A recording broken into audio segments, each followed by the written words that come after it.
Well done team India, well done. জিম্বাবুয়ের মতো টিমের সাথে 13 রানে হারার জন্য কিন্তু অসংখ্য ধন্যবাদ তোমাদের।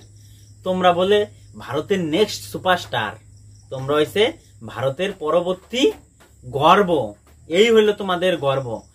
শুভমন গিল মনে মনে ভাবতেছে যে প্রথম টি-20 ম্যাচে আমি ক্যাপ্টেনশিপ করবার নামলাম ভারতীয় দলের হইয়া, আর প্রথম ম্যাচটাই আমার হাত দিয়ে শুরু হইলো, তাও আবার এমন বড় বড় আইপিএল সুপারস্টার, যারা আইপিএল এ এত সুন্দর খেলাধুলা করে, বলারে মাইরা তেনা তেনা বানায় লাই, আর সেই ব্যাটাররা, এই বড় বড় ব্যাটাররা জিম্বাবুয়ের মতো বলারের সামনে যায়া কি একদম হাসপাসায় গেছে, করে হাসপাসায় গেছে।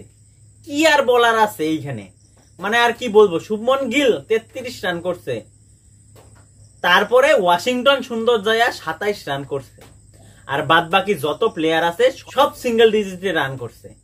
কি আর বলবো। প্রথমে অভিষেক শর্মা সিক্সার কিং, প্রথম ডেবিউ ম্যাচ টি-20 0। রিয়ান পরাগ প্রথম ডেবিউ ম্যাচ, এত সুন্দর বলে খেলোয়াড়, সে বিভিন্ন বয়ান দেয় যে ভারতের ম্যাচ আমি দেখবো না, টি-20 ম্যাচ আমি যোগ্য ছিলাম, আমি এর জন্য চান্স পাই নাই। তো এই সে তোমার খেলাধুলা। তারপরে ঋতুরাজ গাইকোয়াড়, এ হলো ভারতের বলে নেক্সট সুপারস্টার। গাইকোয়াড় বিরাট কোহলি জায়গা নিবে। গাইকোয়াড়ের তো অনেক টি-20, অনেক ওয়ানডে ভারতের হইয়া কিন্তু খেলার অভিজ্ঞতা আছে, আর এই অভিজ্ঞতা আমি যতবার দেখছি অতবারই ফ্লপ খাইছে গাইকোয়াড়।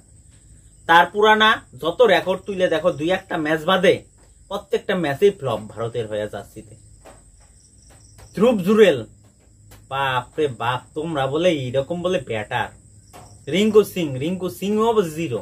কি আর বলবো, মানে খেলাটা যে দেখলাম একদম মানে থার্ড ক্লাস খেলা যারে কয় ভারতের মানে দৃষ্টিভঙ্গি থেকে। যেই দেশ বিশ্ব চ্যাম্পিয়ন হইছে সেই দেশের এই বি টিম যায় যদি এরকম অবস্থা করে, আমি মানলাম যে বড় বড় জয়সওয়াল, সঞ্জু স্যামসন, বড় বড় প্লেয়াররা এখানে জায়গা পায় নাই, তবুও তো এই দলটা কি খারাপ ছিল? খারাপ ছিল না। এত সুন্দর বলার, ভারতের বলাররা এত সুন্দর আটকায়া দিল, আর সেই জায়গায় ব্যাটাররা একদম চুপ করে গেল। কি আর বলবো, বলার কিচ্ছু নাই গা।